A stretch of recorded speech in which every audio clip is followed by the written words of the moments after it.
ఆరణి శ్రీనివాసులు ఇప్పటికీ వైకాపా మనిషేనని, ఆయన చిత్తూరులో చేసిన అక్రమ దంతాలు రాష్ట్రానికంతటికీ తెలుసునని, ఇలాంటి వ్యక్తి తిరుపతి వాసులు అంగీకరించారని అన్నారు తిరుపతి మాజీ ఎమ్మెల్యే టీడీపీ ఇన్ఛార్జ్ సుగుణమ్మ. తమ నాయకుడి నిర్ణయాన్ని తాము వ్యతిరేకించమని, కష్టాల స్థాయి నాయకులతో మాట్లాడి క్యాడర్ను పనిచేసే విధంగా ఒప్పిస్తామన్నారు. తమకు ఆరణి శ్రీనివాసులకు మధ్య భూ వివాదం నడుస్తుందంటున్న సుగుణమ్మతో మా ప్రతినిధి దామోదర్ ఫేస్ టు ఫేస్. పొత్తులో భాగంగా తిరుపతి స్థానాన్ని జనసేనకు కేటాయించిన తర్వాత టీడీపీ శ్రేణులు సహాయ నిరాకరణనే చేస్తున్నాయని చెప్పవచ్చు. ముఖ్యంగా ఏదైతే మాజీ ఎమ్మెల్యే సుగుణమ్మతో పాటు ఏదైతే టికెట్ ఆశించిన వారితో పాటు క్లస్టర్ శ్రేణులు మొత్తం అంతా ప్రచారానికి దూరంగా ఉన్న పరిస్థితి. ముఖ్యంగా అయితే సుగుణమ్మ ఈ విషయం మీద స్థానికులకు అవకాశం ఇవ్వలేదన్నందువల్లనే తాము పనిచేయలేదంటూ బహిరంగంగానే విషయాన్ని తెలియజేసింది. జనసేనలో కూడా కొంత ఒక వర్గం పూర్తి స్థాయిలో ప్రచారానికి దూరంగా ఉన్న పరిస్థితి. ప్రస్తుతం ఓవైపు ఏదైతే జనసేన అభ్యర్థిగా ప్రకటించిన ఆరున శ్రీనివాసులు ఈరోజు తన ప్రచారాన్ని ప్రారంభించారు. మరోవైపు సుగుణమ్మ తన క్లస్టర్ ఏదైతే నియోజకవర్గంలోనే కార్యకర్తలతోనూ సమావేశమైన పరిస్థితి.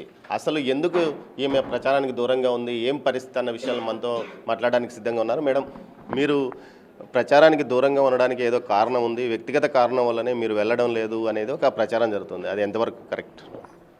అది ఎంత అవాస్తవం అండి. ప్రచారంలో పాల్గొనడానికి ఈ రోజున తిరుపతి నగరంలో తెలుగుదేశం పార్టీ చాలా బలమైంది. దాదాపు 150,000 మంది తెలుగుదేశం క్యాడర్ తిరుపతి నగరంలో ఉన్నారు. 12 క్లస్టర్లు ఉన్నాయి, 50 డివిజన్స్ ఉన్నాయి, ప్రెసిడెంట్స్ ఉన్నారు, యూనిట్ ఇన్ఛార్జెస్ ఉన్నారు, చాలా కమిటీస్ అన్న ఉన్నాయి, అనుబంధ కమిటీలు ఉన్నాయి, నగర కమిటీలు ఉన్నాయి, మహిళా కమిటీ ఉంది.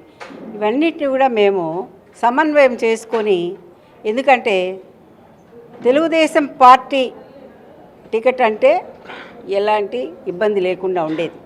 ఈ రోజున జనసేనకు కూటమిలో జనసేనకు వెళ్ళింది కాబట్టి, జనసేన అభ్యర్థి కూడా తిరుపతి వాసి కాదు కాబట్టి కొంత గందరగోళ పరిస్థితులు తిరుపతి నగరంలో వాళ్ళ పార్టీలో కావచ్చు, మా పార్టీలో కావచ్చు, కొంచెము అన్యమనస్కంగా ఉన్నమాట వాస్తవం. అది నేచురల్ కూడా, అదేం వాంటెడ్గానో ఎవరో చెప్తేనో జరిగేటువంటిది కాదు. మరి ఇటువంటి పరిస్థితుల్లో మేము ఇప్పటికే చాలా సమావేశాలు జరుపుకోవడం జరిగింది, సమన్వయ కమిటీ మీటింగ్ చేసుకోవడం జరిగింది, అదేవిధంగా వార్డ్ ప్రెసిడెంట్స్తో మాట్లాడడం జరిగింది, అదేవిధంగా యూనిట్ ఇన్ఛార్జీలతో మాట్లాడడం జరిగింది, అదేవిధంగా బూత్ ఏజెంట్తో మాట్లాడడం జరిగింది. ఆ విధంగా మేము అంచెలంచెలుగా ఒక్కొక్క మీటింగ్ పెట్టుకుంటూ ఈ రోజున మరి క్లస్టర్ మీటింగ్ కూడా పెట్టుకోవడం జరిగింది.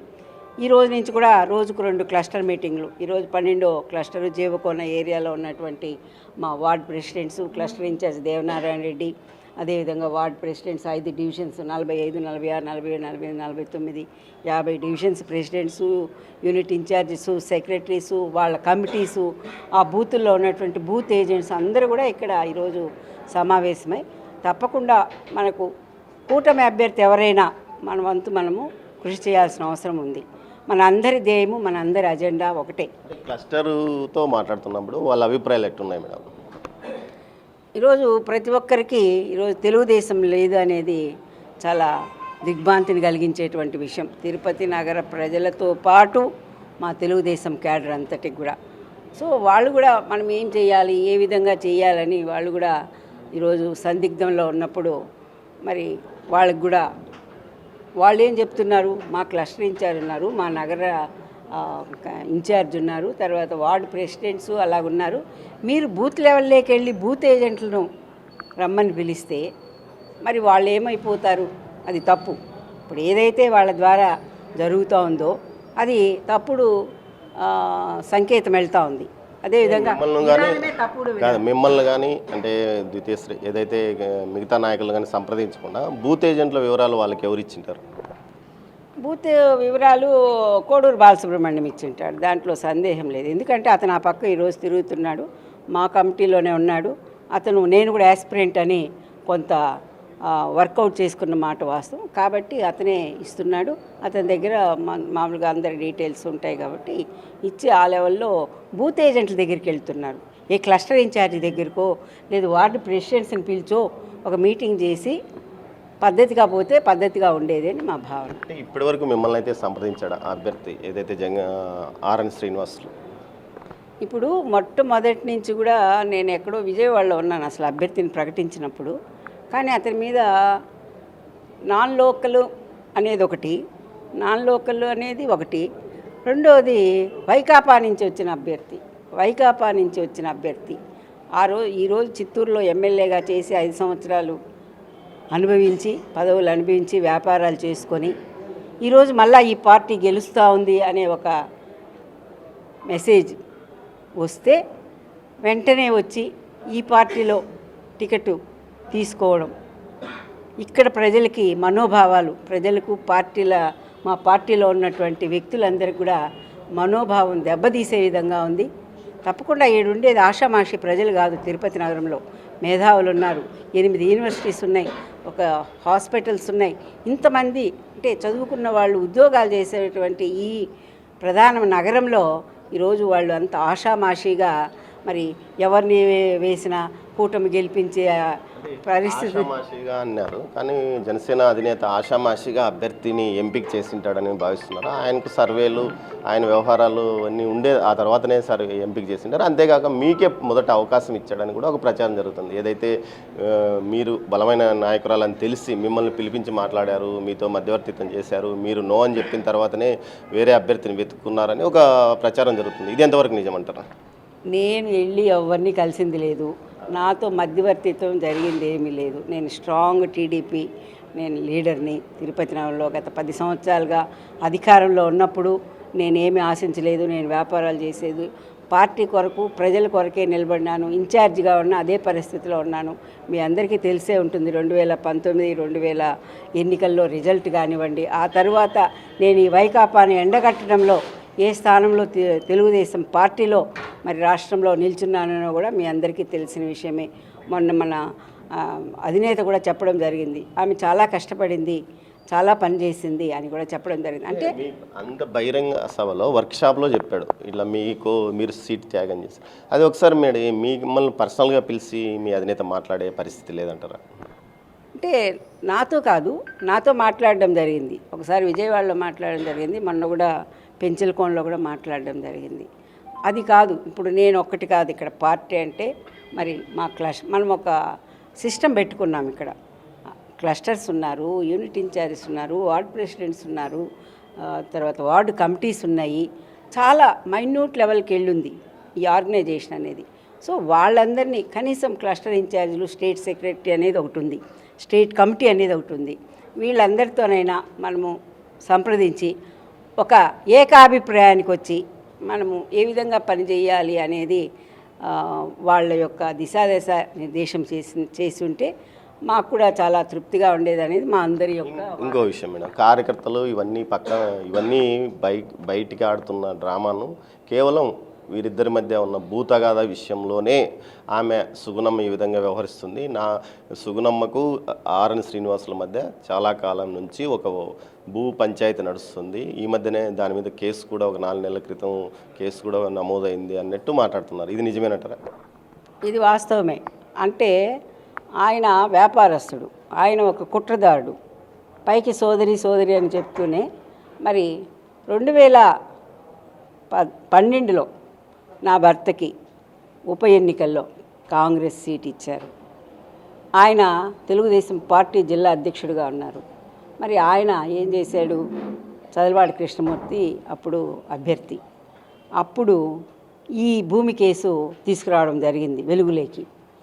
ఇవంతా కూడా కలిసి వ్యాపారాలు చేశారు, కలిసినటువంటి మిత్రులే వీళ్ళు, బంధువులు అంతా కూడా ఉంది దీంట్లో. ఎలాంటి తిరుపతి నగరంలో వ్యాపారాలు చేయడానికి మరి వెంకటరమణ గారు ఎంతో తోడ్పడినారు. వెంకటరమణ గారి యొక్క సహాయ సహకారాలతోనే ఆయన తిరుపతిలో వ్యాపారాలు చేయడం జరిగింది.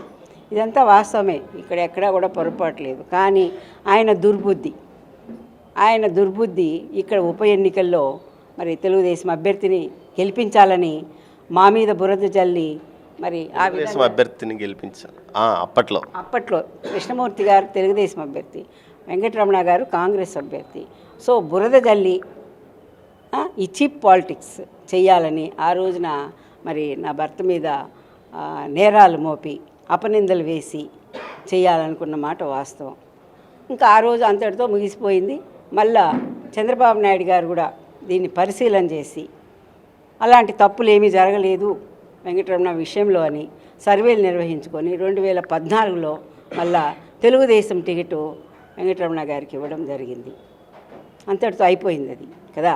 మళ్ళా ఇప్పుడు ఈ 4-5 సంవత్సరాలు గమ్మనుండి ఈ రోజున ఎన్నికలు సమీపిస్తున్నాయి, ఈమె అభ్యర్థి అవుతుందేమో, ఎలాగైనా దీన్ని మనం పడగొట్టాలి అనే ఒక ముఖ్య ఉద్దేశంతో అతను ఇంకా ఇక్కడ ఉన్నటువంటి వైకాపా నాయకులంతా కూడా కుట్రలు పన్ని ఈ రోజున మళ్ళీ 6 నెలల క్రితం వచ్చి ఇదే కేసును మళ్ళీ తిరగదోడి నా మీద కేసు పెట్టడం ఎంత మాత్రం సమంజసమని నేను ప్రశ్నిస్తున్నాను. ఈ వైకాపా స్థానిక అభ్యర్థులతో కానీ వైకాపా నాయకులతో కానీ ఈ ఆర్ఎన్ శ్రీనివాసులకు సంబంధాలు ఇంకా కొనసాగుతున్నాయంటారా? ఆ పార్టీ నుంచి బయటకు వచ్చేసాడు కదా పూర్తిగా.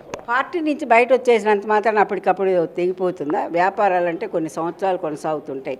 వాళ్ళందరూ కూడా ఒకప్పుడు కలిసి మొన్నటి వరకు ఇప్పటికి కూడా ఇంకా వైకాపా పార్టీలోనే ఉన్నాడు కదా. నాకు తెలిసి ఇంకా రిజైన్ కూడా చేయలేదని నేను అనుకుంటాను, ఎమ్మెల్యే సభ్యత్వానికి కూడా. మరి అటువంటి వ్యక్తిని తీసుకొచ్చి జనసేనలో అభ్యర్థిగా నిలబెట్టి మరి ఈ విధంగా నా మీద కేసు అలాగే ఉంది. పోనీ అతను ఆ కేసు విషయం నా దగ్గర ఏం మాట్లాడలేదే. నేను ఈరోజు చెప్తున్నా, ఇంత దుర్మార్గులు వాళ్ళు వ్యాపారాల కోసం ఏమైనా చేస్తారు, వాళ్ళు అవినీతి పరులు, వైకాపాలో ఉండేదే అవినీతి పరులు.